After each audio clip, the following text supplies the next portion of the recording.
All right. Um. So I hope you guys can hear me.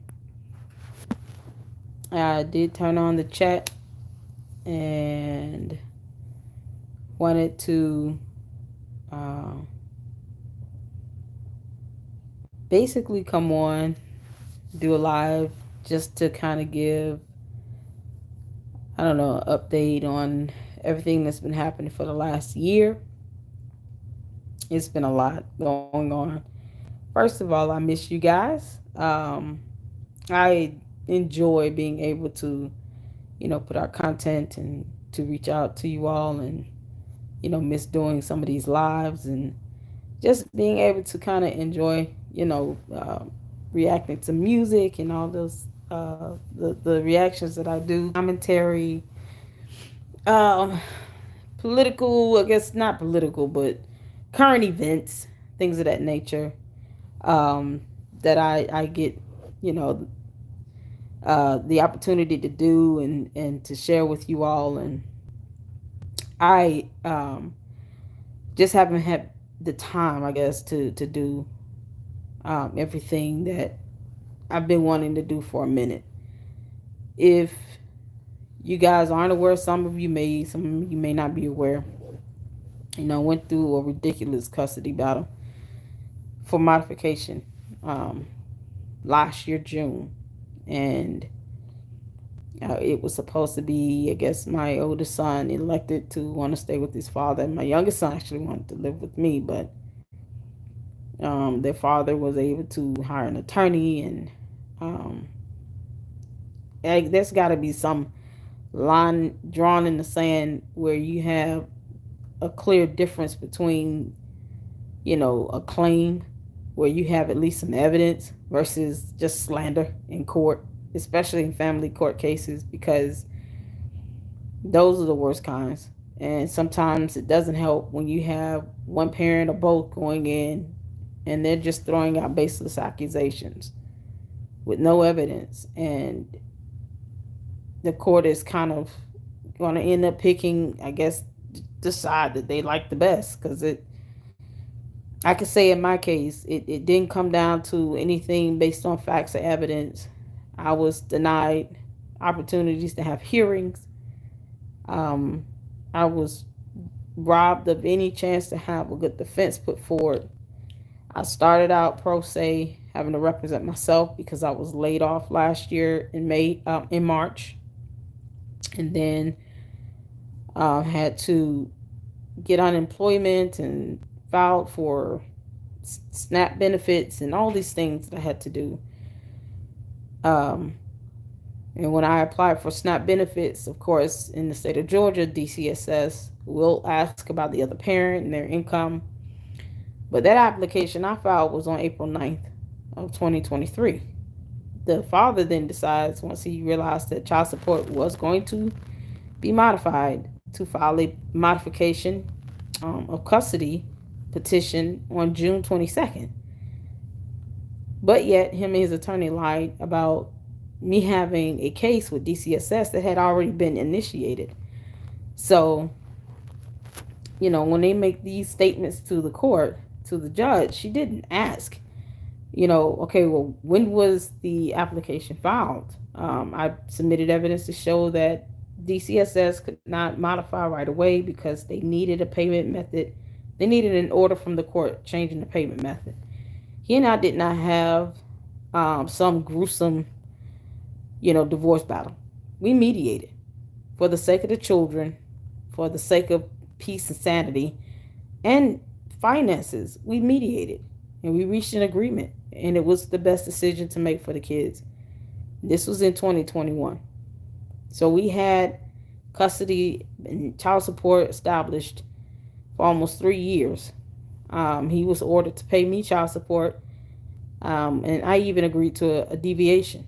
A deviation is basically saying, well, let's, either lessen or you can have an upward deviation of the amount calculated. But I agreed to a downward deviation because we had 50-50 custody and 50-50 parent at the time. And that to me reflects, the children's desires and them having the right to access, the right to have access, equal access to both parents.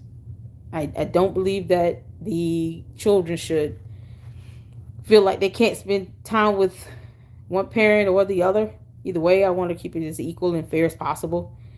And at the end of the day, they need to have equal access to both parents. Anytime they asked me to spend time with their father, I said yes. But when they asked him to spend extra time with me, he would say no. And I have emails and text to prove. But this started in June 22nd of last year, and it just went downhill from there. He filed the petitions pro se. He made some claims that, caused a judge in a different matter to have to seal a case. It is not easy to have any matter sealed in general, but, him and his attorney certainly didn't care about it. And I expected more from the judge, with her being able to preserve the ruling for the matter to remain sealed, especially when she didn't have personal jurisdiction over the case and the matter was just not relevant to the modification. And this is coming from the judge's mouth. But my father passed away last year from prostate cancer, July 6th. So I lose my job March 1st last year. And then I filed for SNAP benefits and to have child support modified April 9th with DCSS. And then he files the petition to modify custody June 22nd. Then I had to appear in court for a separate unrelated matter that was sealed on June 27th after being served on June 24th with the petition. And then my dad passes away July 6th from prostate cancer. If anyone can go through all of that and still have their mental sanity in check and be in good spirits, then I would argue that person is not human. You're not a real human being. If you can have all of that go on and maintain your sanity. Losing my dad was very hard for me. And then in the midst of trying to find a job and still be there for my kids, financially struggling, I was unemployed for 8 months. So if you're unemployed for 8 months, there are a lot of bills that's going to get behind. That's just how it works. That's real life. You don't have any income coming in, you're going to fall behind on your bills. I filed the petition, a motion to court to have child support modified. They ignored it. The opposing counsel lied about not receiving discovery. They granted her continuance twice, but lied and stated that I tried to have the father's wages garnished, which is not the case. That's not true. Plus, my application with DCSS to modify child support was sent before he even filed the petition to modify custody with the court. So, being accused of retaliating and being vindictive and revengeful is, somehow mighty funny when the application with DCSS was filed before his petition with the court was filed by 2 months. So who's really retaliating here? And when he lied on the petition that initiated the case, he stated that to the court that I had an active warrant for arrest and a bond revocation. Well, in order to have an active warrant for arrest, that means that a judge assigned a habeas warrant and filed and entered it with the court. That wasn't done. So that lie was twofold. Not only did he lie on me, he lied on the judge and accused the judge of issuing a habeas warrant against me, which was not true. And I don't think the judge took too kindly to that, and he decided to seal the case. And the state didn't even object. So it's been one thing after another. I'm not perfect, and I'm not going to ever profess to be. But I do care and love for my children. They are my whole world. They're all I got. And at the end of the day, After the final hearing was done, after over a year of trying to get them to mediate and try to get something established to where, I'm still always trying to prove that I'm trying to co-parent, but it's only so much of a brutal takedown I'm gonna tolerate and deal with at this point.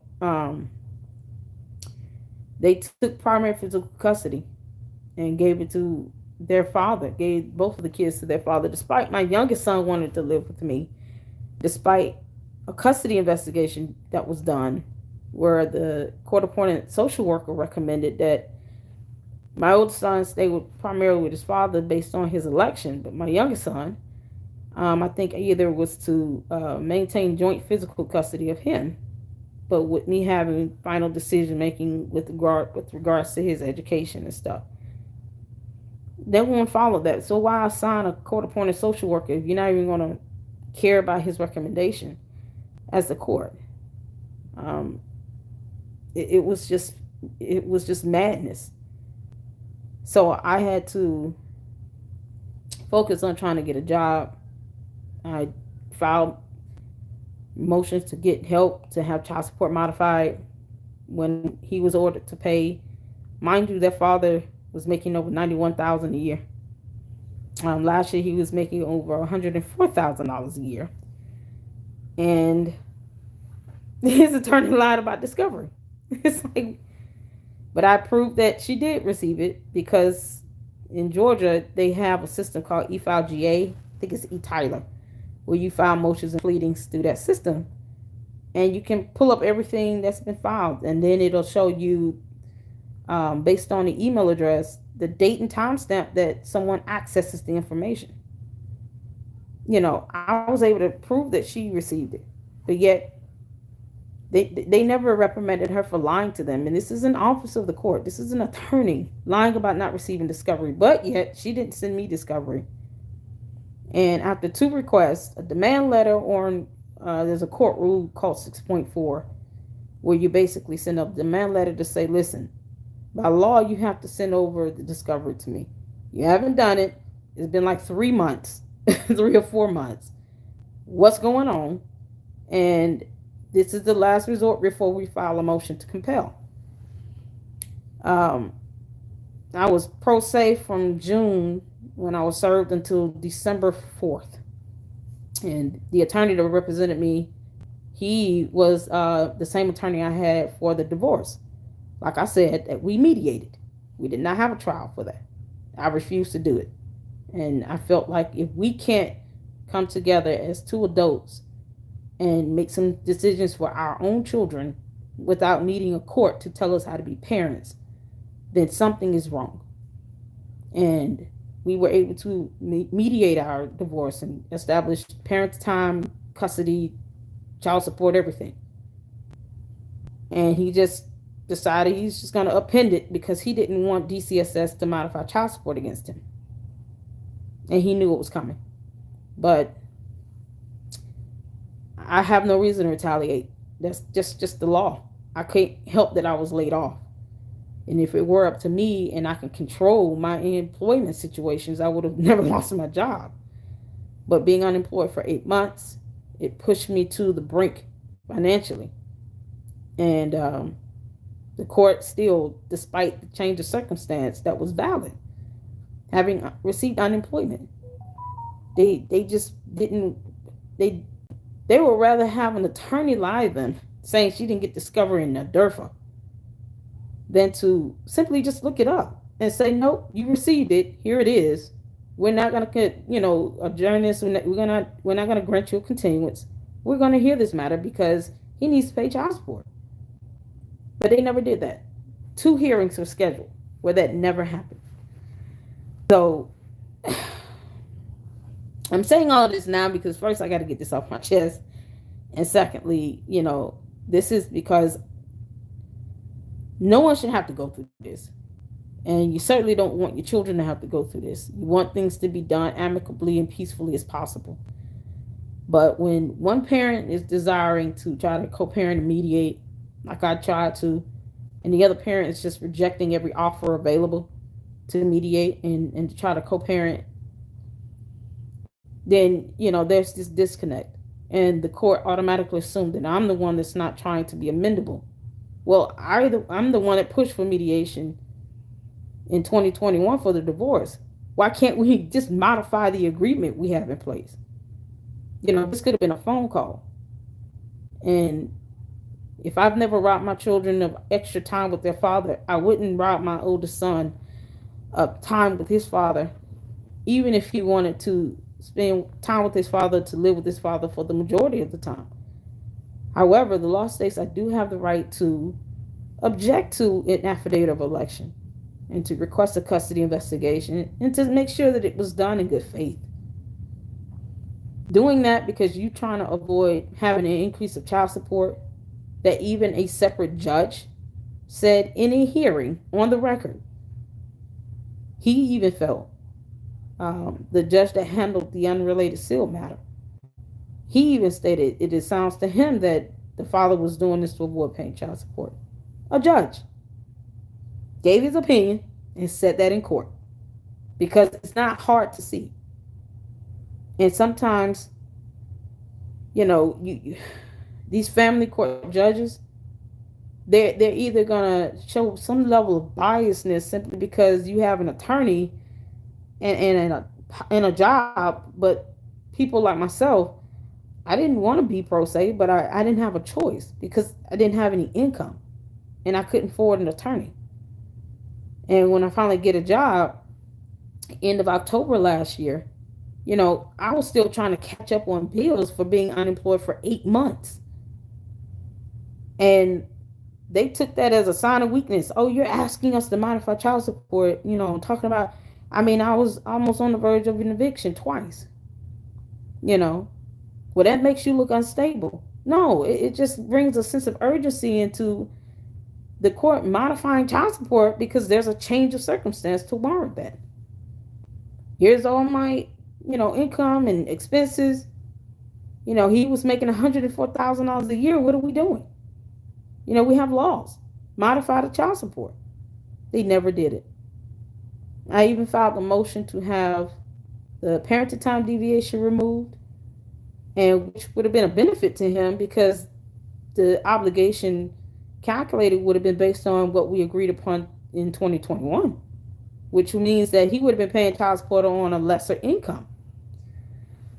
So instead of the $104,000 salary, it would have been based on a $91,000 salary. So how would that not have, benefited him? I don't understand. But his attorney still objected to that.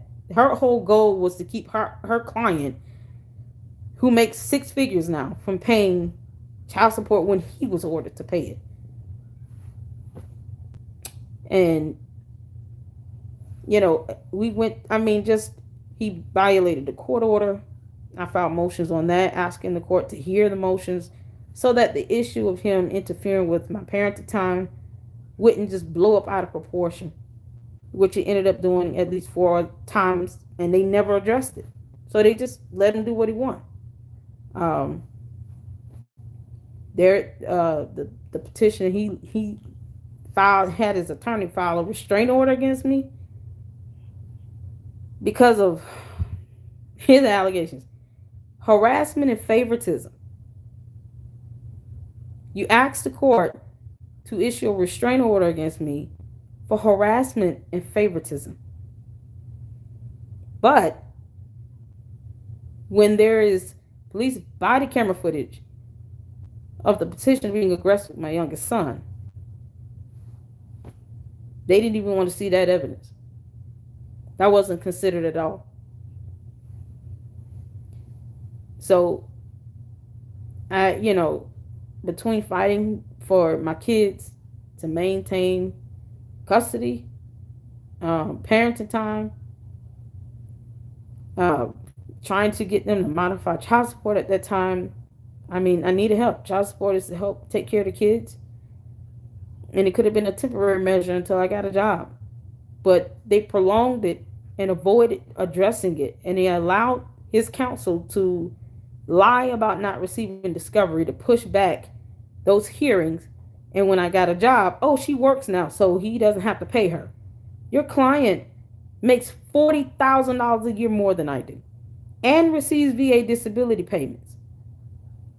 So now he makes $110,000 a year and gets VA disability payments. But they don't think that he should have to pay child support. So come around December, we were ordered, after my attorney entered into the case, he filed the motion on rule, it's a court rule 1000.4. Plus he filed the demand letter for the discovery. The petitioner had the same attorney from 3 years ago from the divorce, and she never liked sending over discovery. She never wanted her client to be deposed, nothing. So it was just a pattern of behavior with her where she did not provide discovery. I filed a motion in limine to exclude seal case information. I asked for summary judgment. I know I asked for a lot of things, and just because I didn't go to law school, no one told me that judges don't like to read. They don't like reading a lot of stuff. Like, it's, they prefer you send a 1 or 2 page motion of pleading and that's it. But if you don't have a fair judge and a fair hearing, you can risk not getting your point across, because now you have a motion sent due to for brevity's sake, where you don't fully get the chance to explain it. And then if you don't get the chance to actually present the argument and evidence in court or have a hearing, then it just looks incomplete. And the request that I made, I'm being, I guess, given information from like Atlanta Legal Aid, other attorneys that were offering free consultation. So it wasn't as if I was just doing it on my own here. This is coming from licensed attorneys. Although they weren't representing me, they were giving free consults and just kind of giving me some pointers here. And I made that clear. This is information that was provided to me from an attorney who went to law school to file these documents. What they did not do was tell me, hey, don't file for motions on each occurrence of a contempt or when he interferes with custody. You can summarize that in the warrant and shorten it up. That's something you learn through experience and just kind of, handling these matters and having to go to court. I don't like going to court. I'm allergic to that place. I don't think anybody in their right frame of mind just wants to go to court unless you're an attorney. I would rather avoid courts at all costs. It's not somewhere I want to be. I don't even like jury duty. My Lord. You get paid for that. It's just not my forte to just want to run a court about stuff. But when it came to this matter regarding my children, I took it seriously. I took it very seriously. This was a very frustrating process, but I think it's unrealistic for the court to say you should not have emotions towards it, even though I'm trying my best to not show those emotions in court. But his attorney was extremely combative and argumentative, unwilling to compromise on anything, unwilling to submit discovery, unwilling to mediate, just unwilling to do anything. And he certainly, acted as if he was out to attack and hurt me more so than look out for the best interests of our children. And some parents do that. These custody matters can be deafening and disgusting and vile because one parent is just simply trying to hurt the other parent, not because they care about the best interests of the children. When you're filing a restraint asking the mother of your children to be kept from them because of baseless allegations of harassment and favoritism, how could they possibly think that this case had any merit or that that was a serious claim with no evidence? And that he's somehow trying to co-parent. This is what you're telling the court. Restrain her from the children because I'm alleging that she is showing favoritism and harassing my kids with no proof. Well, my whole question was, how is it that you all aren't getting on him as bad as you will with me?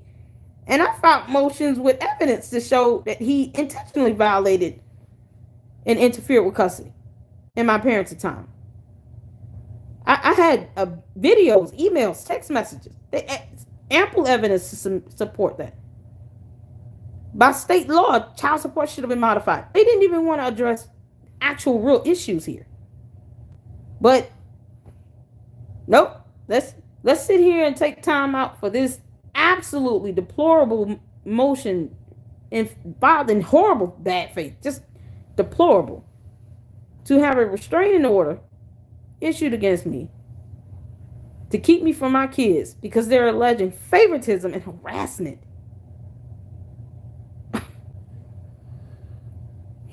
So after we tried to mediate in December last year, I even offered an option, in the proposal settlement that my attorney at the time sent to him and his counsel, where, I even agreed to say to have my oldest son be with his dad, that I get custody of my youngest, and that we waive child support.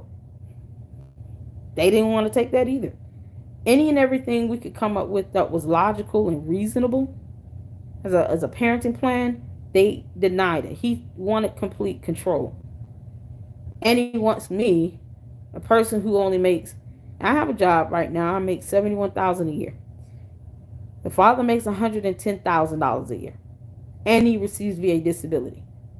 So he has two sources of income. He bought a home valued at over $419,000 and a brand new vehicle. And they ultimately ordered me to pay $11.93 a month in child support. The problem is they falsely reported my income. They reported my income at 76, not at 71. I sent paycheck stubs. I showed my expenses. The law states that child support needs to be reasonable and in the best interest of the children. And because I do have them a considerable amount of time each month, I even requested a downward deviation. $1,200 a month on my salary would put me at a point where I'm not able to live or pay bills. Like this month, I have not paid my rent. I'm not even frowning at the concept of paying child support. I simply ask that it's reasonable and just and fair. And the court refuses to grant a rehearing. Even with my income being incorrectly reported, they refuse to grant a rehearing. So $11.93, despite the fact they didn't modify child support when I was receiving it last year, with a documented involuntary loss of income, with having received unemployment, and just having evidence from the employer that I wasn't working out. I got laid off and was through no fault of my own. And part of receiving unemployment benefits, especially in the state of Georgia, you do have to prove that it's through no fault of your own. So if you're deemed eligible to receive unemployment, that pretty much solves that situation as to whether or not you are no longer employed through any fault of your own. But this court punished me for being laid off. I even submitted applications to show that I was searching for employment in good faith. How well did they expect that to happen, though, if I'm having to do answer and counterclaims, file motions and documents on, contempt, or ask the court to address child support twice, to which they still did not ever do, in between doing applications, which is a job in and of itself, trying to seek employment. So it took 8 months and didn't get the chance to fully recover from being unemployed for 8 months when I did get a job, because then I had to start paying on attorney's fees. So never caught a break in this to begin with. Never got child support modified. Never got any help. The courts didn't care. They falsely accused me of going behind the court's back to initiate a DCSS claim. But yet I show evidence that the application had been done before he filed the petition, before we even started going to court. April 9th comes before June 22nd. So DCSS was well within their right to modify child support on my behalf, especially when I was qualified for state benefits for food stamps. It goes hand in hand. They always ask if you want them to pursue a child support case. If you're applying for Medicaid, food stamps, and I think it's TANF or something like that. They ask that, and you can either say yes, do it, or no, do here's good faith reason why, or well, you don't need to initiate a case, but I do need you all to modify it, because I knew he wasn't going to just help me on his own accord. His biggest offense would be this video. It won't be because he realized that he could have done more to just simply help outside of the court. We didn't have to go to court for any of this. This could have been a phone call.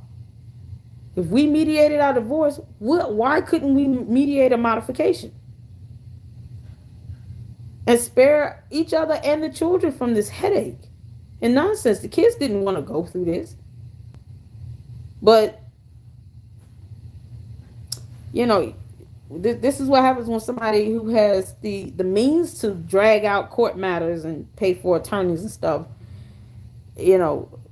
knowing that, hey, the judge doesn't like me for reasons, but whatever. His attorney gets to lie about deferred and discovery, though. Nothing happens. It's complete biasness. It's wholeheartedly biased. And we ended up having to go through this up until August of this year. We tried to mediate, like I said, in December. January, yes, I had to have police out to his home to get my youngest son because he interfered with custody. There was no order in place modifying it. In February, they decided they still wanted to go on and move forward with the case. And the case was given to the presiding judge. Her name is Judge Shamelia Williams from the JO because of the motion on the court rule 1000.4. That's basically saying, I don't want this case with the judicial officer. This needs to go to the presiding judge. And I wanted that for continuity, one. And two, because the judicial officer was the one that kept granting the opposing counsel these continuances while she lied about not getting discovery that was easily debunked by pulling up a view log in e-file GA. Just simple things. Something that wasn't worth lying about. Your client's going to have to pay more money in child support. Get over it. But the judge was trying to be nice to the attorney as opposed to just be fair and impartial. And I can't take this anymore. Having these motions that have validity being ignored or delayed, seeing that was a tactic where it was done intentionally. This case needed to go to the presiding judge, and the presiding judge was no better. So it gets to her, and she's just beast mode with it. Never gave me the chance to once again have a hearing. Accused me of trying to circumvent her. I don't even know how that's possible. If I file a motion for the case to be assigned to you, how can I circumvent you? And because of the incident that occurred with my son and the police and his dad grabbing him in front of cops, it was recorded on police body camera footage. That's available to the public. He doesn't want to look bad. Don't do things to make yourself look bad. That's it. But the police and my attorney at the time stated for me to do a TPO. That's what I did. I had to go through AVLF, file the TPO. This was in January. Mind you, there were no modified orders of custody apparent to time entered with the court. And lawfully, a judgment has to be reduced to writing, signed by the judge, and filed with the clerk of court to be effective. That never happened. So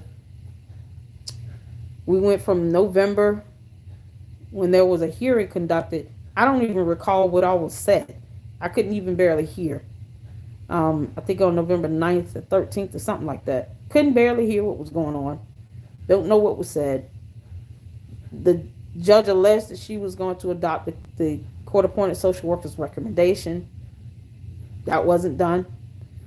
And because you had this 6 month lapse of filing that judgment, at that point, it's like there was no court transcript.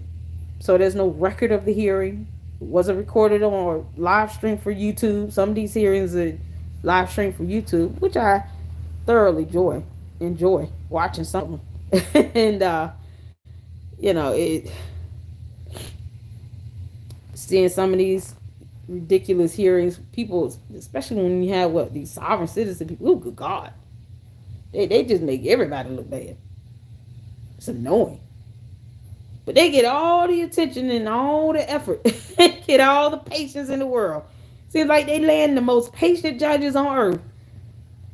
And here I am just trying to like get simple stuff done. Modify child support. Address emotional contempt. Like, please tell him to follow the court order. All these things. Hi, Lauren. How are you? I miss you guys as well. I'm just kind of giving an update, a well-needed one, on everything that's been going on. So, this mess has occupied my life for over a year. I've been something. How have I been? I've been something. Right now, a little down and out because it's been. I'm sorry I haven't been able to check my email. It's just been a bit downing lately. And like I said last year, my father passed due to prostate cancer. I have yet to mourn the loss of my dad properly. I just, because I've had to focus on a custody case that should not have existed, and having to try to fight to maintain custody and time with my own children. My family, the kids are doing okay. We're all just adjusting to this whole new situation with the custody and the parenting plan, and it's a headache. It's a headache. So, but they are okay. I know they're excited about the holidays. So, yes, I'm gonna get back to doing reactions soon. That's why I'm doing this live, because I just need to. Sometimes you just got to get things off your chest. I have to get this off my chest, because if not, it's like a burden I'm bearing, and I don't want to keep doing it. And then maybe someone want to watch this and be able to reach out and help with some sort of legal assistance of some sort. I need an attorney to help me with an appeal, but I can't afford it. I just can't afford it. But I hope an attorney comes across this. And oh, thank you. Thank you for the super chat. Thank you. I am going to be doing more soon. I actually I've had to force myself to not check out Adam Lambert. He did "You Make Me Feel" by Sylvester. He did a remix to that. I want to react to it, but I am just, gotta hold on. Gotta hold on, but I want to do a reaction to that, because I like that song. I mean, it has to be. Sylvester didn't do a whole lot of music that I'm aware of, but I do know "You Make Me Feel" was like one of my favorite. So court is horrible. Court is horrible. That's what I was saying earlier. Court is horrible. I filed a notice to appeal. I'm gonna have to go through the appellate process, but I need somebody to watch this. That's an attorney that can reach out to me and help me pro bono with this case, because I have no money, and it's just, life is real right now. So fast forward, I had to, once that happened with my son, and the police had to be involved. I filed a TPO based on the advice of my attorney at the time and the police department. And the police body camera footage was, requested, FOIA. Judge did not want to see it, and then said that we were both wrong, and couldn't tell me how I was wrong. I'm like, I didn't ask for any of this. That was the father's fourth time interfering with custody. If I wanted to just call the police, I would have did it after the first time. Four times he interfered with custody, trying to decry this affidavit of election. Affidavit of elections aren't substitutes for court orders regarding parenting time. It's just because you file an affidavit of election doesn't mean that you just get to dismiss and ignore a court order with established parenting time in exchange. So that's not how that works. And you can file an affidavit of election, but it has to be heard in court through a hearing, and the judge has to give a ruling on it. You don't get to just interfere with parental time and custody because of an election request. That's all it is. It's just a request. And in Georgia, the law states that it is a presumption of best interest, but the presumption of best interest does not mean that it's going to replace the parenting plan in the in an established order regarding custody. So, how was your Thanksgiving? Any plans for Christmas and New Year's? Thanksgiving was great. I actually had my kids that week. Thanksgiving was fantastic. We went out to my mother is the godmother to Tamika Harris Tiny, and her husband is T.I. So we went to their home for Thanksgiving dinner. We went to T.I. and Tiny's house, and it was nice. It was a lovely home. They're pretty laid back, cool. We had a good time, and my kids watched The Equalizer 3. So it was a good time, and I think we'll be going back out there for Christmas to T.I. and Tiny's home. But my kids will be with their dad. I'm trying to get the parenting plan revised to where I can have them half day on Christmas Day, because they're not used to going a whole day without seeing either parent for Christmas, and it's certainly not fair to either parent. So I've asked for a rehearing to address this incorrect child support, and the parenting plan court denied it because they don't believe in being fair with me for reasons. So what do you expect from a judge that's already under investigation for being biased by the JQC? You expect her to continue to be what she is. So, and I don't have to make that up. There are court documents. There's filings out there that are accessible online. All you have to do is Google Judge Shamila Williams. She has an investigation with the JQC in 3 other cases for being biased, ex parte communication, and other misconduct. It's almost baffling to me why they're still assigning her cases to adjudicate.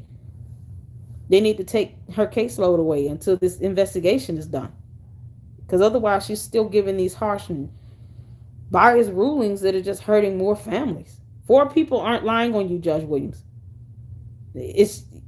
You have to be able to look within to see what you're doing wrong. 4 people filing complaints saying almost the same thing. You're doing something horribly wrong. And abusing your discretion power in that position that you were elected to do. It erodes the trust of the public, with the courts. That position you're in was an elected position. You're there through a democratic process called an election. You were voted into this. But, I would hope that you want to take it, and be humble and carry it with pride and dignity in the right way, and not hurt the people that could have very well voted for you to be in this role. I know now who to vote for. Now you know who to vote for. Research and do your homework before you go and elect.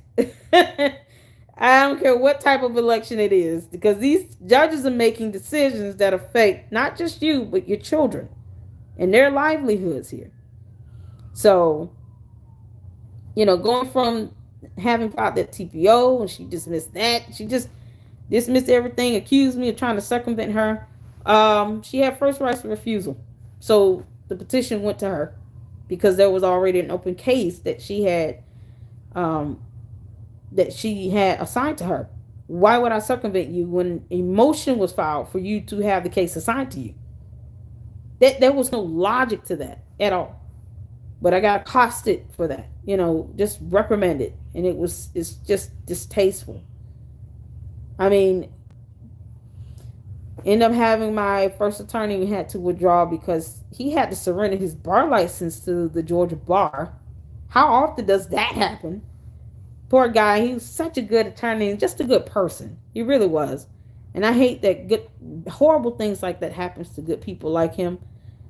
But he really was just a true, genuinely good person. He wasn't in this for just collecting a bunch of money. He did care about his clients. And he was very smart and knowledgeable, well-versed in the law. And someone that I highly respected. I don't know what happened or what led to that, but he had to surrender his bar license. So, of course, he had to withdraw from my case. But he had filed motions as well, with I think 3 in particular. He even sent them via FedEx. I still have the tracking label. And they only scheduled a hearing on a motion to compel, but not the other 2. So they pick and choose which hearing, motions they wanted to address when they could have addressed all 3 in one hearing. Never did that though. Just the motion to compel, basically, mandatory discovery that the opposing counsel still did not send to me. Ended up coming to a head where we had to have a hearing. That was done March 14th this year. But yet, I was granted the motion as the movement. And after the trial, which was originally set for May 23rd, and then pushed back because that judge was not the same judge as Judge Williams. It was a totally different judge. Mind you, there was a court rule in effect for the presiding judge to remain over the case and oversee the trial hearing. But nope, she gives the case to a Georgia probate judge that I had never heard of for the trial hearing against court rule. So much went wrong with this that I tried to point out in motions and to address with the court. They wouldn't even give me an actual hearing to address these things. And the one hearing I get on the motion to compel, that was filed by my attorney, by the way. But he had to withdraw. So the day of the hearing, I was representing myself pro se, even though he filed the motion. Nope. They lied and said I did it out of retaliation. Clearly, you can read the motion, see his name and his bar license number on it. But they wouldn't even take time to read something simple like that. And I was granted the motion, prepared the order. Judge never signed it into the order. Still never received interrogatory responses. Still never received the VA disability income of the other parent, which is used in the state of Georgia to calculate child support. Don't know how much he receives, but he receives it. And they never force him. I can file a motion on contempt because the order was never signed and entered. So the one motion I get granted, they don't even acknowledge and sign it and enter it. But March 14th come around, a hearing for November 9th of last year with the judicial officer gets entered under nunc pro tunc. So much wrong with that. But essentially, nunc pro tunc is designed for you to be able to enter an order on a prior ruling to correct the records of the court, basically. So you're basically saying, okay, we gave a ruling on this hearing. We're going to enter an order. If there are errors in the order, then you can do an amendment or enter an order under nunc pro tunc. It should not be to cover up the non-action of the court. So basically, you enter an order, and one of the case law was regarding a dude that had one of the parties died. Okay, the other party still wanted an order entered to have an effect and enforce. Problem is, the other party is deceased. So why do we need to enter an order if the other party is deceased? It just becomes null and void. It's moot. You don't need this. And what are you going to do with an order at this point? If the person is deceased, then there's no way to enforce it because they're dead. So having an order entered 6 months after the hearing with no transcript, no court of record, no hearing video, it wasn't live streamed, no minute meetings, no nothing to even document the hearing itself, opens too much doubt as far as what is considered to be correct, accurate statements or a discretion of the judge that is not reflective of some sort of abuse of power, or a ruling that's logical and reasonable based on facts, laws, or evidence.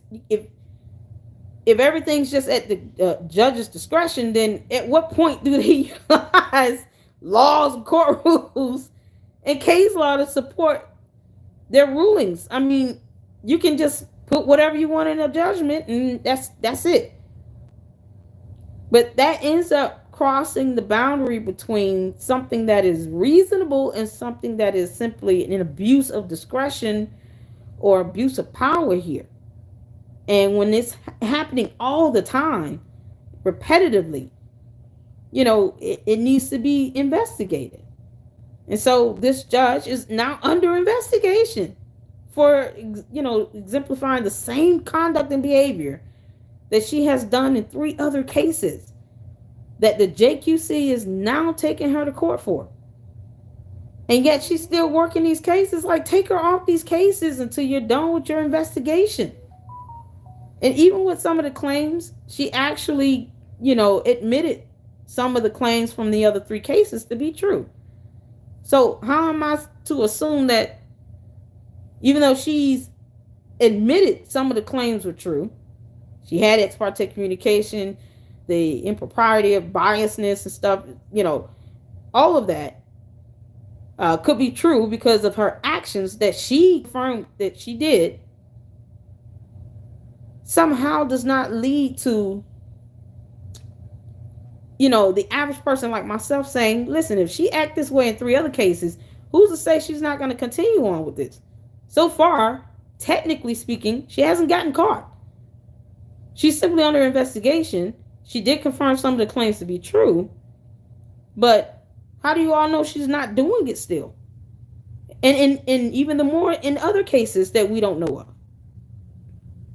If the judge themselves are just going to roll over on everything and do what they want, then how do you rein them in? How do you ensure some sort of check and balance here? There's no way to do it. So, I mean, I have so much evidence and receipts and emails, and I have a lot of documentation, and I filed, ultimately, after the hearing in May that was supposed to be the initial trial, I told the attorney that I had to get a second attorney. I had to get a loan to pay for fees that only covered the trial hearing in May of this year. Couldn't afford for her to represent me past that point, and make that very clear. She tried to do an actual motion to withdraw from the case. The court denied it. Didn't grant us a hearing to hear why. Nothing. Just denied it, saying that it would delay the case. No, it's not. You delayed it when you gave it to another judge. Judge Williams, you delayed it. So that's irrelevant. And I was pro se the first 6 months of this case, so it's not like I am not familiar with this and couldn't just, it's a civil procedure. So, in a civil proceeding, you either have the luxury of having an attorney or you represent yourself. Represent myself is something I never want to do, but if I don't have the money to hire an attorney, then what? They tried to force me to hire, to pay for a guardian ad litem. These people want me to be homeless. The guardian ad litem was $2,500. They want me to be homeless. And then they expected me to shell out money as easy as the father can do, but his salary is 6 figures. He can do that. He has money saved up. He's not in debt like I am. I had to get a loan for $5,000. I had to give my entire tax refund check to my attorney just to cover the trial hearing. because they weren't listening to me as pro se. And the first attorney I had, he had to surrender over his bar license. So I had to get a separate attorney to help me with the trial. And it was short notice. Didn't really have time to shop like I wanted to. So I didn't really have a choice. And if you're not if you're not being heard as pro se, then what option do you have? It's like the court forcing you to have to get an attorney, but they don't care about all that debt that comes with it. So I tried to do a GoFundMe. They got upset saying that it was disparaging to the father. Never mind the fact that I'm not the one that asked for a guardian ad litem. This is what that judge ordered, who should have never been given the case in the first place. A Georgia probate judge hearing a family court matter. Yeah, that's priceless. Why is he here? Is a question. He doesn't need to be on this case. Get him off. It should have remained with the presiding judge. She should have scheduled that trial for a different day if she could not be there, because there was a court rule in effect. And she still didn't care. So, now you're just talking about more bad decisions being made that I'm paying the price for because they just keep blaming everything on me despite. So, he orders a guardian ad litem. I put up a GoFundMe to try to raise funds. I didn't have the money to pay this lady $2,500. I couldn't even afford my own attorney's fees. I had to get a loan from my own attorney. How can I afford an additional $2,500 for a guardian ad litem if I couldn't pay for my own attorney's fees? And if I would have known that, honestly, I would not have hired my attorney. I would have just paid the guardian ad litem and still represented myself. But they weren't listening to my motions. They weren't allowing me to present my defense or my evidence or anything for that matter. And it was just a headache. You don't like pro se people. No one cares. Some people just don't have a choice. Judge Williams, some people just don't have a choice. They don't always have the choice of being able to hire an attorney like that. I hate that the first attorney that I had to surrender his bar license, but he had to withdraw from all his cases. You can't have an attorney with no bar, with no good standing with the bar, representing someone. So I literally was stuck for a hearing to have to represent myself. But when we got to the final hearing this year, August, I think it was like the 22nd or 23rd. I mean, we get in there. I'm still sitting here trying to object to sealed case information being used that was irrelevant. She wouldn't allow my attorney to object. And then she scolded me for not following an order that didn't exist. Sanctioned me attorney's fees for an order that didn't exist. When I was granted the motion to compel and drafted that order, I sent an email. I followed it up with the court. I followed the rules on making sure the other party was, in agreement with the technical accuracy of the order. Sent it to the court. The judge never signed or entered that order. But somehow I was sanctioned attorney's fees because the opposing counsel falsely accused that motion of being frivolous when I was granted the motion, filed and prepared the order. The judge never signed and entered the order. She even told the opposing counsel, hey, you waive your right to object. You didn't send over this discovery in a timely manner. She's proven that she sent it to you last year with the view law in E-File-GA. You didn't send it, so you got to send it. That's what it came down to. So tell me why in August, because the judge failed to sign it into that order, somehow agreed with the opposing counsel's false allegation that that motion was frivolous and I should pay $1,500 of attorney's fees as a sanction. Get this. That is a part of my child support obligation. Are you kidding? How do you sanction someone against an order that you never entered? How does that happen? That's illegal. It's improper. I drafted the motion. I even cited the state statute and case law to show that orders are not valid unless they are reduced to writing, signed by the judge, and filed with the clerk of court. They didn't care. Did not care. And I lost physical custody of both my kids despite my youngest son wanting to live with me. My oldest son Um, he didn't mind staying with his dad during the week, but he did want to have open-ended parent. My kids wrote letters to the court and journal entries.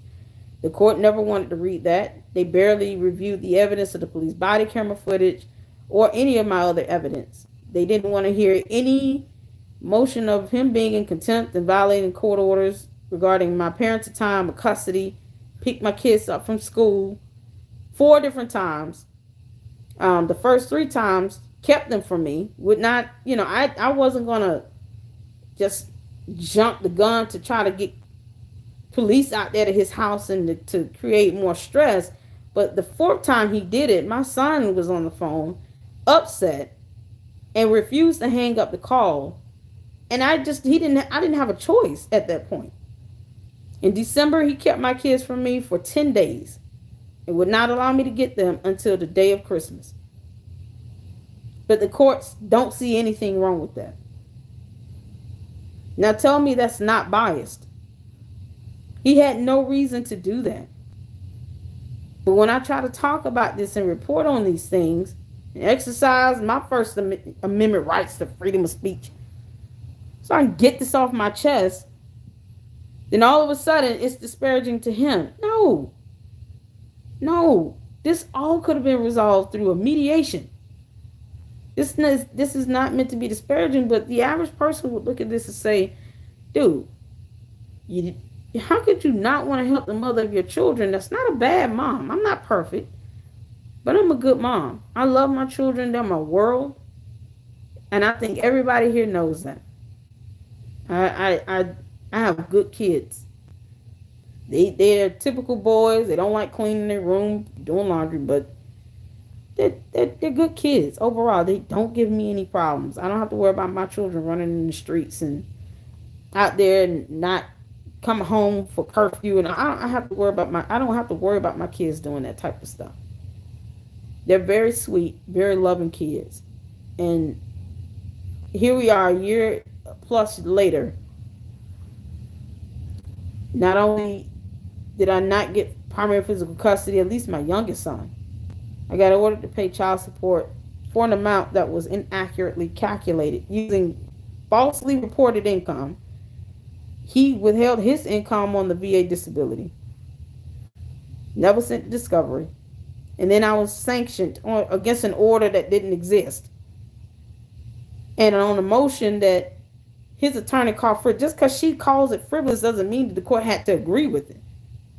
But they weren't being fair in anything in their assessment. They weren't being fair in allowing me to present a defense. None of that. And if I didn't do something like this, people would not believe me if I had to tell you all and just show you all the documents and the emails and the texts, all my receipts. It will blow your mind. So, a man who earns $110,000 a year and gets VA disability payments want me to have my paycheck garnished now because they entered an IDO for almost $1,200 of money I can't afford to pay him. That is incorrect. They don't even want to correct my income, y'all. I don't even know how that's feasible or how is that reasonable to say we're going to make you pay all this money based on an inaccurately reported income. Oh, and his income being withheld too. How does that happen? We have a constitution that says the court should remain fair and impartial. And that's what should happen for a reason. It keeps down chaos and confusion. And until custody or a new trial is granted, or I get at least an evidentiary hearing through an appeal, my issue isn't just the child support, it's having child support ordered to be reasonable. If I can't pay rent or bills now, and then there's an improper sanction in this, plus the time that she gave me to pay it was like 7 days. The state law requires that you get 30 days to pay child support. So she just completely twisted and manipulated court rules and state law and everything. Oh, and then release sealed case information in an order made available to the public against the ruling from the judge that does have jurisdiction over the matter that sealed the case. So my Fifth Amendment rights were violated. I never got a hearing, nor was a motion or request filed from the opposing counsel to even unseal a docket that's unrelated to this matter for any reason. Family court would not have would like the proper venue, and Judge Williams does not have jurisdiction over that particular case. And then they undermine the ruling and decision of the judge that does have jurisdiction over the matter by still bullying and forcing me to release sealed case information with the threat that I would be sanctioned or fined or could be held to contempt.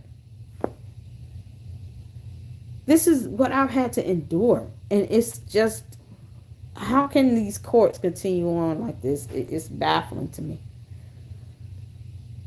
So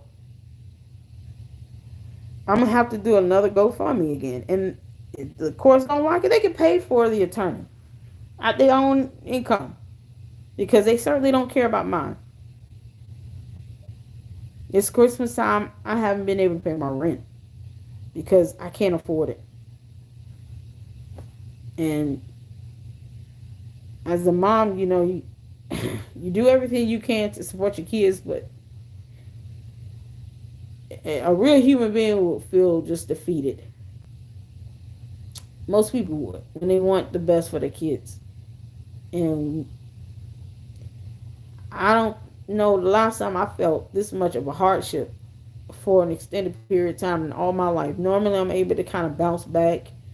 Even when I'm laid off, I can find a job within 3 months or so, get back on track with my finances and bounce back. Last year, being unemployed for 8 months put me so far behind. I'm in debt, and I have not been able to fully bounce back or recover. And now I have astounding attorney's fees because Judge Williams kept denying my attorney's motion to withdraw and didn't care at all. Never considered that. I requested a deviation, motions being denied, and they're not telling me, here's the reason why. It's, well, we're gonna throw the book at you with certain things, and then when it comes to the opposing party, we're gonna let them say whatever they want in the whole order that's filed with the court. I'm trying to get them to set aside and vacate the order because it has sealed case information in it, because income is incorrect, child support is incorrect. They never provided a copy of discovery to me that they were supposed to do. I mean, just entering an order on non-pro-tunc and then sanctioning someone on an order that was never entered at all. Just a bunch of nonsense. And it's a wonder why this judge is under investigation with the JQC. No, it's not. It's not a wonder. This is why she is. It's a wonder why she's confused about it. I don't know if I'll be able to do anything for my kids for Christmas. Because rent would be more important. But it seems like it's just designed to keep me in a place where I'm constantly unstable. When I try to get help, they want me to take down my GoFundMe page I had. And threaten to hold me in contempt. But yet when he gets to interfere with the parenting plan and my custody and my parents' time, no one wants to hear that motion. When the judge sitting here enters an order saying you got 1 week to pay $1,200 when I only had $12 to my name, and didn't think or care about the fact that even the law gives you 30 days before they consider you in contempt. And it's not willful contempt when you're trying to enforce an order that has inaccuracies in it, and you're refusing to correct the court documents, to correct the record, to correct something simple as a number. When you refuse to acknowledge the fact that you did not force the opposing party to surrender discovery. Just a downright refusal. It's maddening. But yet, I'm the angry one that they felt is just, you're not a good parent to have custody of. But we'll give you all this parenting time, though. The kids' schools are like 30 minutes from my house now. They don't factor in the travel time, the gas, and the wear and tear spent going both ways trying to take them to and from school. They refuse to give a more reasonable exchange location when school's not in session and closed. And this whole ordeal with the Christmas thing, the kids should be able to see both parents on the same day. We've always had that in our previous order where they were with one or the other parent between up until 2 p.m. So it will be the day before up until 2 p.m. The day before on the 24th up until 2 p.m. of Christmas, the next day of Christmas. And then the child will go to the other parent on Christmas Day at 2 p.m. and stay with the other parent the next day. But both parents would have the chance to see the kids on Christmas. This year, I'm not even going to see my own children on Christmas. How is that not malice? How is that not cruel? My children are 16 and 12. Never, ever gone without an entire Christmas Day without seeing me. And the final order is riddled with fraudulent statements, false statements. I don't know how a claim becomes a statement of fact. You need evidence for that. They lied about me running from evictions for 20 years. I hadn't even known this man for 20 years. Where did they get that from? Just riddled with false statements, accused of violating various court orders, but didn't name the orders. Nor was there any motions on contempt of the so-called violations. Nor was hearings conducted. Nor was an order entered saying that there was indeed a violation. Nothing. But all of this nonsense lands in a final order. It's like Exhibit A for a defamation lawsuit. This is why people hate going through these custody battles. Because you're so worn down and torn down after it's all said and done and accomplish really nothing. It's nothing more than how mean can one parent be against the other. But the children pay the bigger price. They pay the bigger price. I never wanted a court to tell me how to be a mother. Never needed it. That's why I refused to have a trial for the divorce. I don't need a court to tell me how to be a parent. Because logically, you would think that both parents would just want to split custody and parenting time down the middle and do what's best for the kids. These are my children. I know what's in their best interest. But he needs the court to tell him how to do everything. But that's on him. I don't need that. But when there are just defined errors that can be debunked with simple evidence, like my income, and the court doesn't even want to correct that, that's not, there's no legal reason to not do that. It's just a matter of the court, the judge just being biased and doing what she's always done and not caring. How long do we have to put up with the corruption that we're seeing on these levels when it comes to judges and DAs and mayors and governors and councilmen and how much more of this do we have to put up with and endure when we're voting these people into these positions? And guess what? We can vote them out. So we got to start paying attention to who we're voting for. Pay attention to their credentials. Don't vote based on colorism. I don't care if you're a black woman. I don't care if you're black. I care if you're competent. That's what I care about, because your decisions are going to have a tremendous and dire effect, especially if you're in family law, over children that never ask for this stuff. They don't ask for these parents to be going through court like this. I'm the respondent in the matter, by the way. That means that the father, the other parent, he was the one that filed the petition for this case. This case was opened because of him, not me. As the respondent, I'm just responding to these dumb allegations and accusations and stuff and claims that he never had evidence to prove. When you allege someone has an active warrant for their arrest, you better be able to show a capious warrant order reduce the writing, signed by the judge, and file the clerk of court. Otherwise, you've just lied, and there's no reason to do that when it can be easily debunked. And that judge did not take kindly to that. One of the reasons why he sealed the case, and the state didn't even object. Like I said, I've made my mistakes, but so did he. And they treated him like he was on a pedestal. And this judge showed so much biased treatment towards him. It was just complete deference towards him. And it's a pattern with her because she did it in 3 other cases that the JQC is now investigating. And her ruling is a complete reflection of her failure to be fair and remain impartial. I'm not an attorney. I don't profess to be one. And I'm gonna be honest, God bless those who do. God bless all those who want to be attorneys, because that is a headache and a half. You can't, child, you will not find me dead on a law school campus unless somebody's playing a cruel joke on me and Jesus.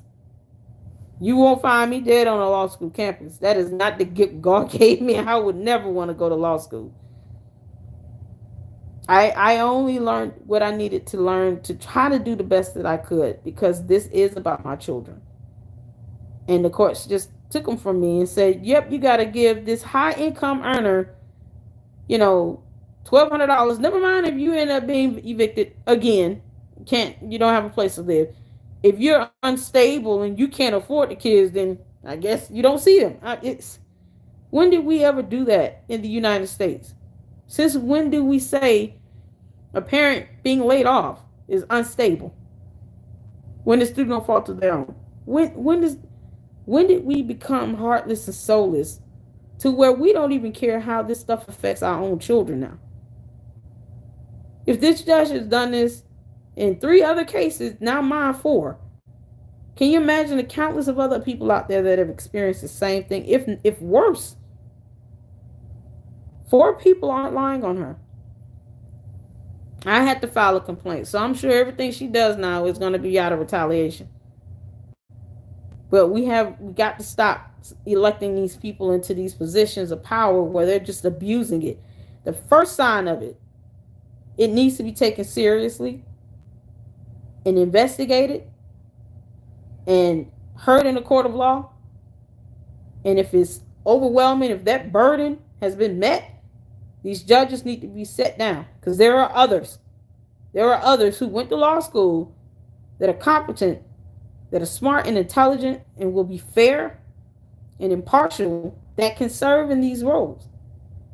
She's not the only person in Fulton County that can be a judge. Get someone else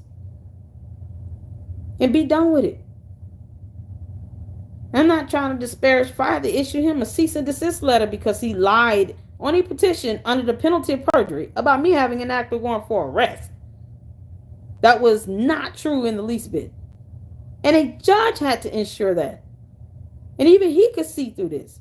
But the 3 judges that touched this case couldn't see none of that. But the one judge outside looking in, the only fair judge I've encountered in this whole mess, was able to say clearly, it sounds to me that he's doing this to avoid paying child support. And I told them, y'all want to challenge me on that? Get the court transcript. Get the court transcript. All of these hearings we have for this modification, this custody battle, no transcript. But the one hearing that I had in criminal court, that has a whole transcript. And that's the judge that says, sound to me like you're doing this to avoid paying child support. Like, yeah, because I can prove that a DCSS case was initiated before he filed this petition. So, I do feel like I'm failing my kids, because I don't feel like I should be in this predicament right now when I've tried my best to avoid this and to mediate this at all costs. My children are the only reason why I still wake up. And when you get to a point of no return, when you feel like you're failing them, it's like, what do I have to lose? They've already taken my kids from me.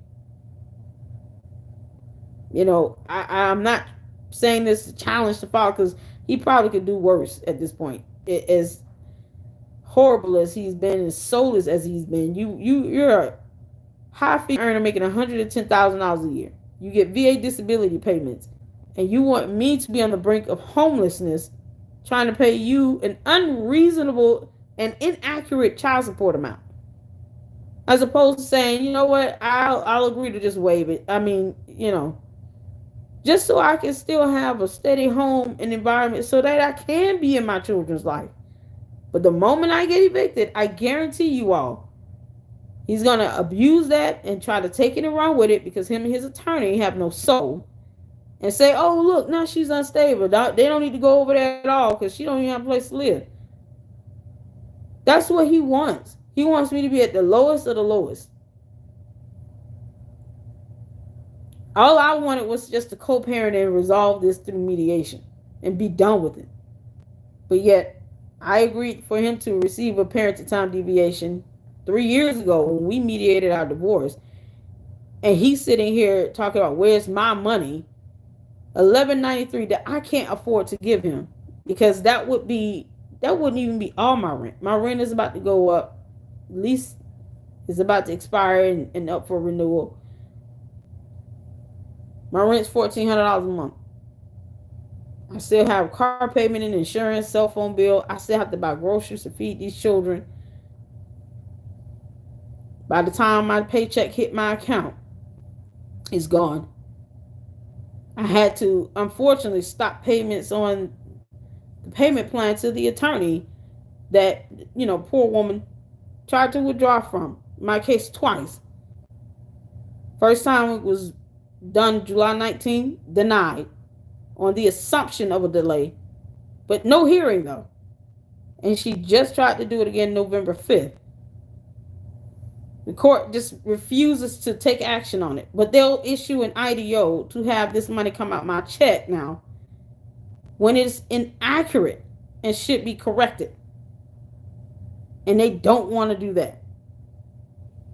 So if any of you are an attorney out there in Fulton County and can help me with an appeal or to get a new trial, something I've requested in a motion to them, please do it. I can't expect this attorney to continue to work for free at this juncture. It's not my fault that the court denied her motion talking about eliminate a delay of the trial.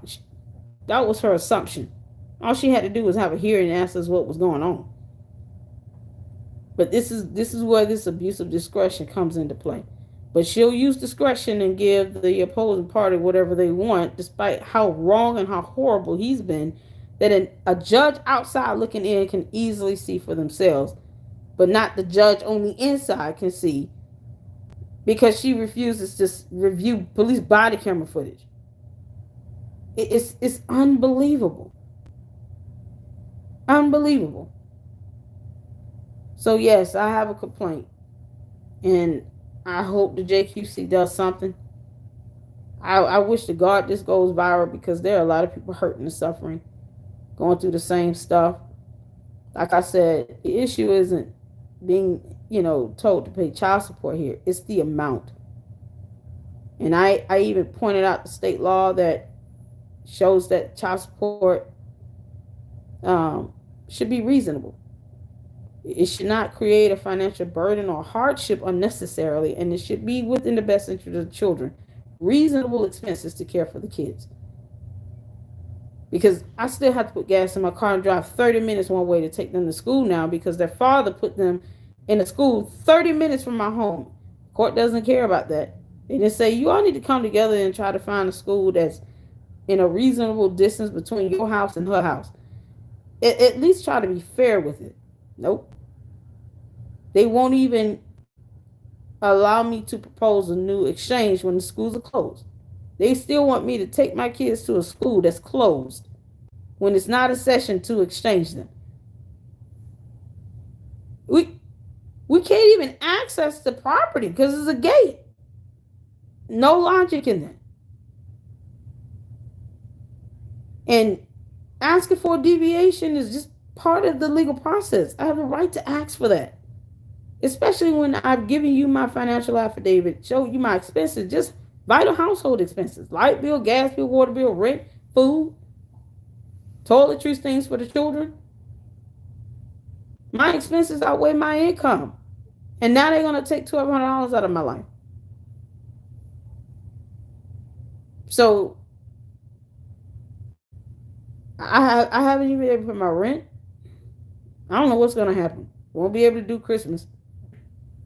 And that breaks my heart more than anything else, because my kids are good kids. Like I said, I wanted to be able to do something. I struggled the same time last year. All I could afford to get them were bikes that they don't even ride. Couldn't afford to do much of anything else. I'm just kind of tired of it all and just sick of it. Sick of going through this. But like I said, I have nothing to lose. If I stop, and then I can't say that I've done everything that I could try to do to get some help if I just stop. But I do need some help. I need an attorney.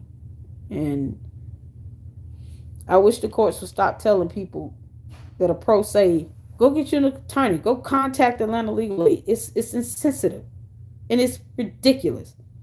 Stop telling people that. The process to get someone on the phone with Atlanta Legal Aid is this. First, you have to do an intake. Then wait 1 to 2 weeks to get an email to schedule an appointment to speak with one of their pro bono attorneys, which may last all of 15 to 20 minutes because they're pro bono. They may not even give you a full 30. And that could take an additional week or 2. So you talking about from the day you file the intake to the day you actually speak with a pro bono attorney with Atlanta Legal Aid, having waited an entire month, almost. See, the courts don't understand that process because they're not the ones in this situation. They're the judges. But they still make these just blanket statements of go do this, or go do that, go get an attorney. Oh, well, you're going to get a guardian ad litem. You're paying for it. With what money? If you make it harder for me financially, then it's really going to be harder for me to do what I need to do for my kids. How is that beneficial? How is that fair? How is that in the best interest of the kids? They deserve to have 2 parents that can still take care of them. But I won't be able to take care of my children with ease like the father can, because this man is making almost $40,000 a year more than me. And he has additional income with the VA. What do they say? Paid at $11.93 in 1 week, despite the law giving you 30 days. Here's the IDO to take out your check. And no, we're not giving you a rehearing because you didn't say the claim. The claim is inaccurate. Here's my paycheck stub. Y'all lied about my income. He lied about his. He withheld it. He was told to surrender over to discovery. It's a part of court rule of state law. He didn't do it. You sanctioned me for attorney's fees on a motion I was granted. Said that I was in violation of an order that was never entered. I don't even need a court transcript for that. I don't have one from the trial here. The 1.5 that occurred. That's just the basics on that. And it's in the final order. I don't think the judge even read it. It's like she did a copy and paste from the opposing counsel's pretrial order and just made that the final order, and that's it. Didn't even read it. Weird statements and false allegations. It's called fraud. When you're intentionally lying in an order, and you want a judge just to get the justice to, grant you your judgment for you and your client, and you have to lie in an order, something's wrong. Something's wrong with that. So, no, the entire final order is just Exhibit A for a defamation lawsuit. And since, the court never modified child support, I'm thinking about having to pursue a civil suit anyway to get back pay from him, because he's missed so many months of child support since 2021. Is not even funny. And they refuse to even review and consider that. My attorney's fees are over $20,000. Still have about $3,500 on a loan. My tax refund check that should have been used to help me recover with bills and stuff and haven't been laid off for so long unnecessarily. Had to give that to the attorney just to cover the trial. And then they denied the motion for her to withdraw in July. And when the hearing was set in August, basically that accrued a huge expense. And guess what? The court ain't trying to pay that, even though they should be, because they're the ones that denied the motion. This is a civil proceeding. I could have represented myself if need be. And I could not afford for my attorney to stay on record past May of this year. That trial here should have been conducted in May, and this situation would have been over with the actual presiding judge. They did all this nonsense and they don't want to be held accountable for it. And now Judge Williams is about to catch it because she's under investigation. And I hope my video goes viral and somebody reach out and can help me legally. And I need to find affordable housing. I have to be able to live and have a place for my kids so that I can continue to see them. Because everything they're doing seems like they just it's designed to put me in between a rock and a hard place. And they don't care, which is disingenuous and incredulous. And the children suffer even more. So, as you all can see, everybody keeps saying I need to go to counseling. No, this is my therapy. Just being able to get it out. And hopefully those who are going through the same situation or something similar to this,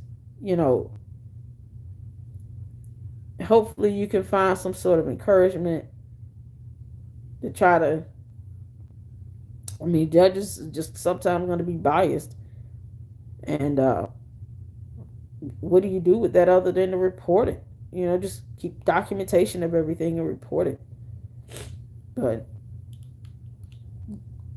when the court fails to be fair, it erodes the public's trust. When the courts fail to remain impartial and to be neutral, the public is not going to want these judges over presiding over their cases. And I've seen hearings where you got these soft sits and Moors, Americans, whatever they call themselves, have more airtime with a judge. And they're giving them a hard time on things that don't even apply to real law. But yet, I couldn't even get 15 to 20 minutes to present a motion or provide evidence to support my claim. And this is, them pushing me off to an attorney on record is causing ineffective counsel because she's not going to want to continue on with this and she doesn't know how she's going to get paid. How fair is that to her? And I hate that this is happening. This case should have been resolved in December of last year. That way I could have used my tax refund and avoided getting loans and could have caught up on my bills, and would have been at a point where I can see the light at the end of the tunnel. I've tried my best. It's hard to explain to the kids what's going on, but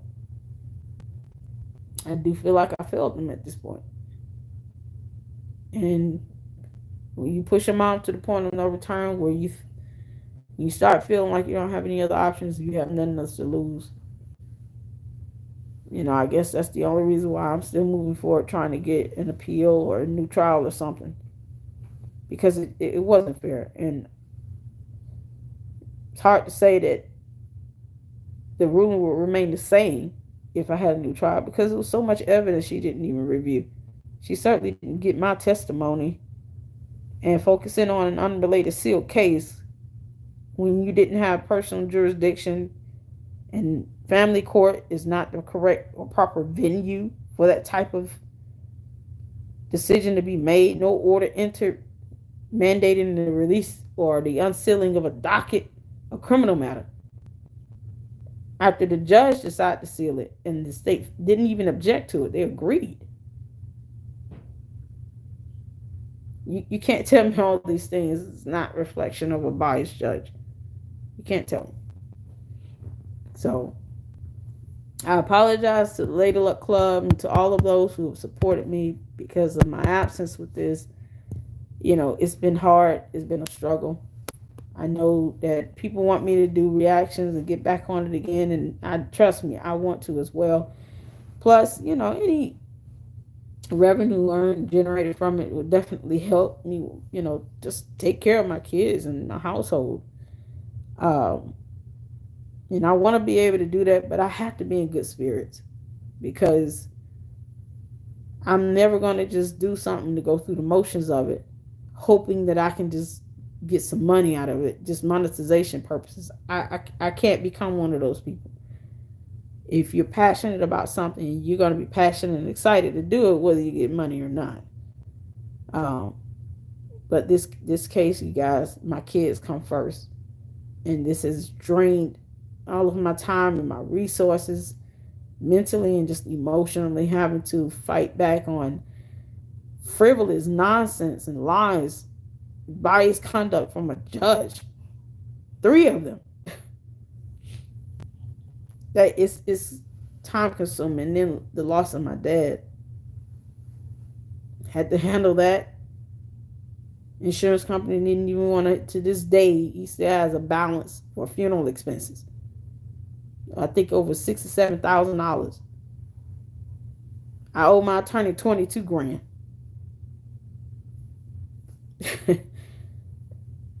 I'm behind on rent. I'm behind on bills.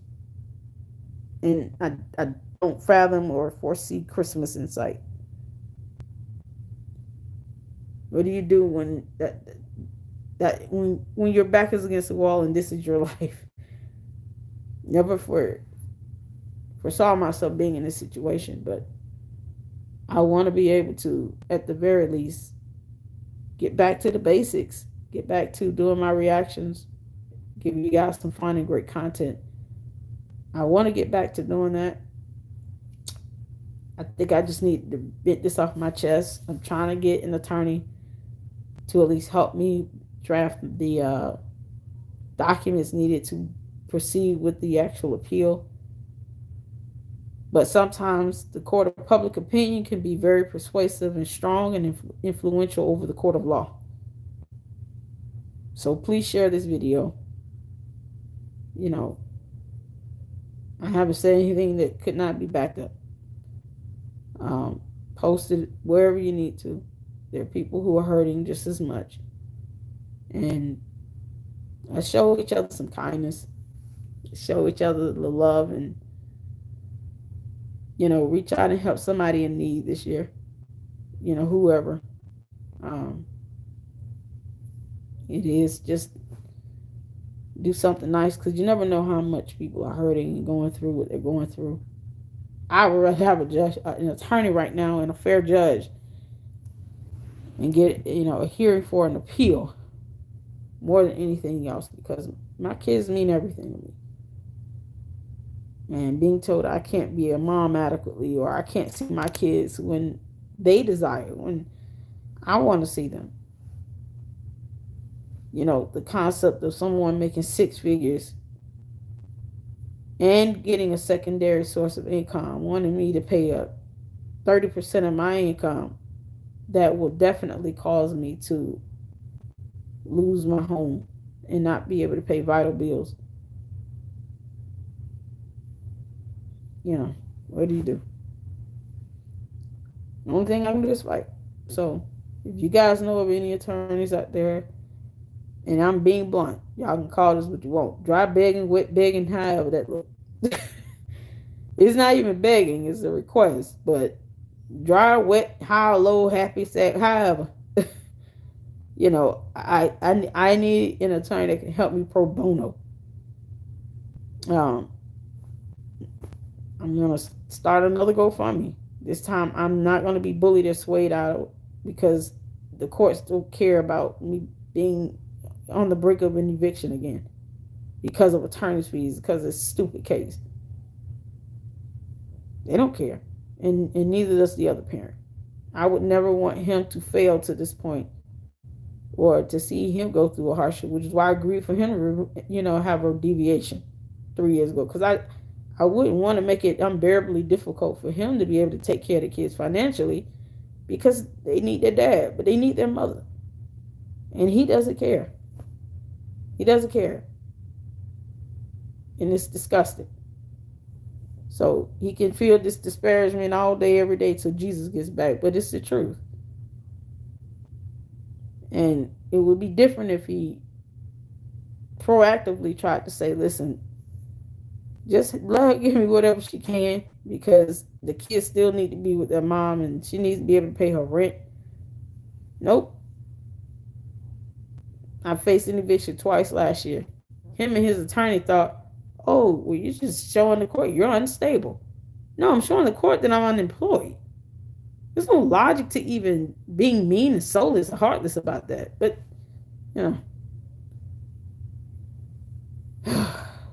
So if there's an attorney out there that can help me, please do. I don't care if this makes the news at this point.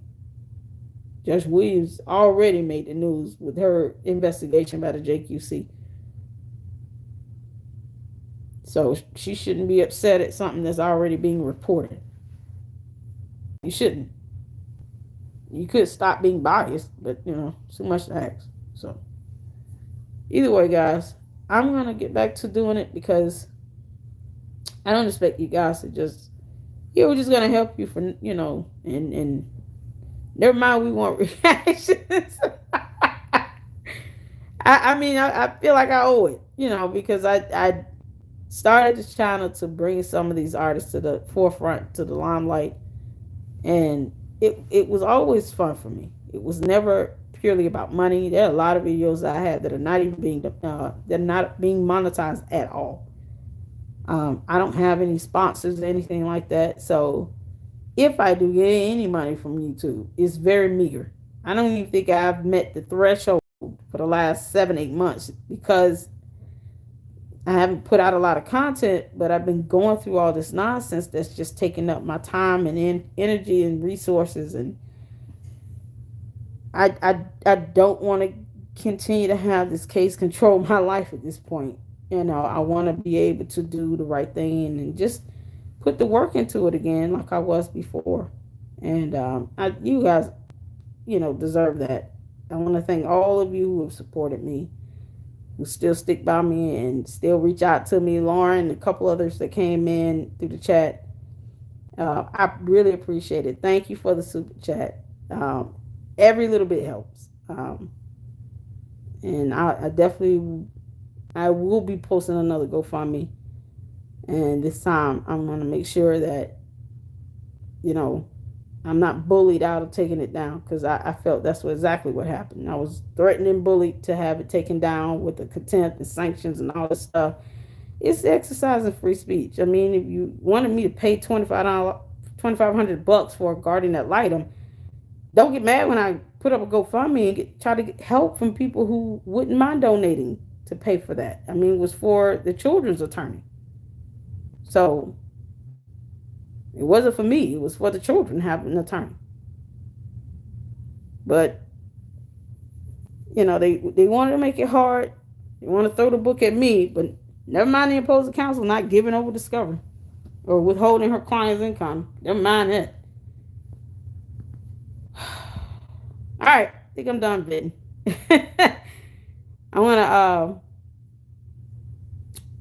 I am going to mix it in, some of the video and the content that I make here between music reactions, because a lot of the music gets copyrighted and therefore the videos get demonetized, and mix it in with just, reporting on current events.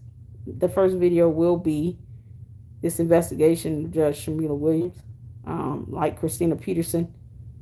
I think their situations are very similar.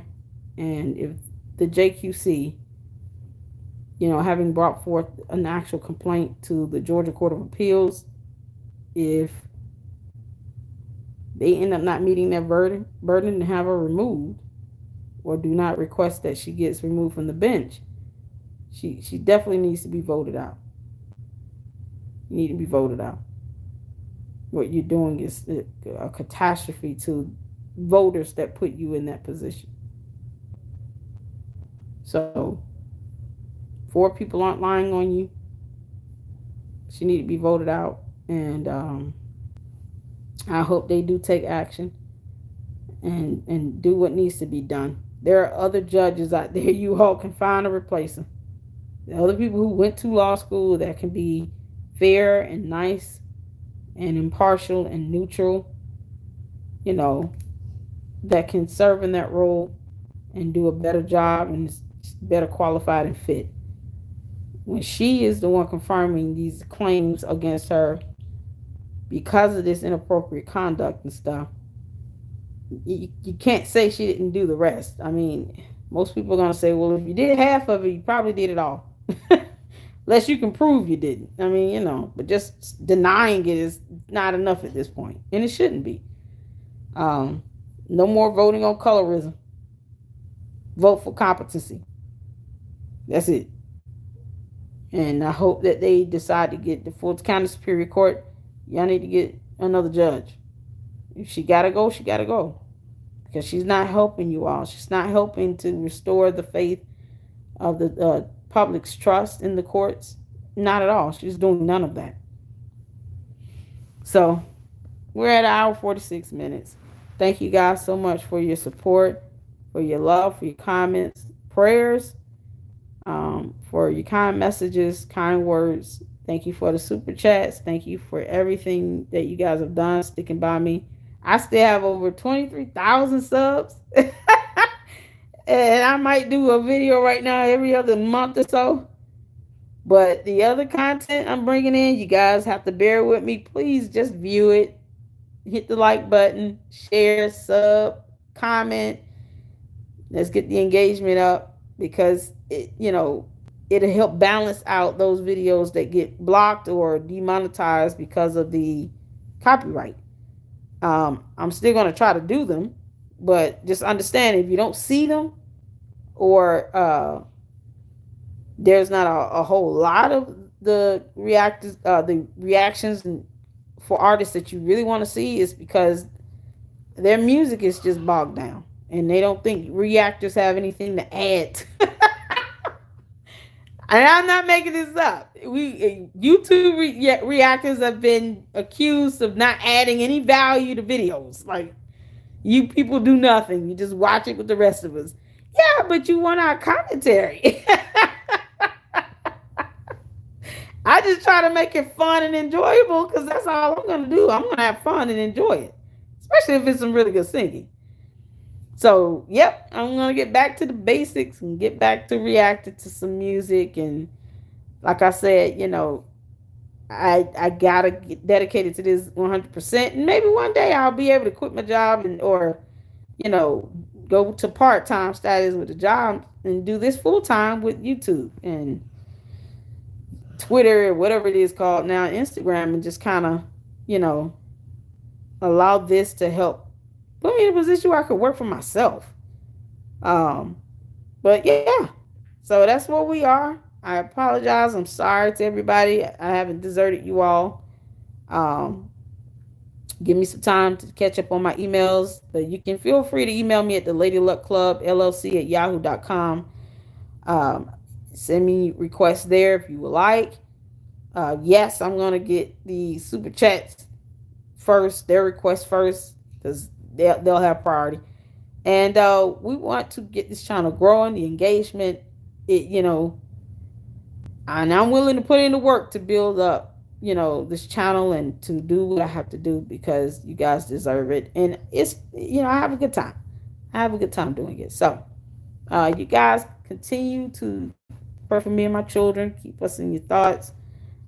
Like I said, forward this out. If you know any attorney that can help me pro bono with this and get an appeal going, I'm in the state of Georgia in Fulton County. So, I just want this to be done and resolved the right way. And that's it, So, look out for new videos that are going to be posted. Thank you guys so much for rocking with me. And Leave me any comments and questions you have below.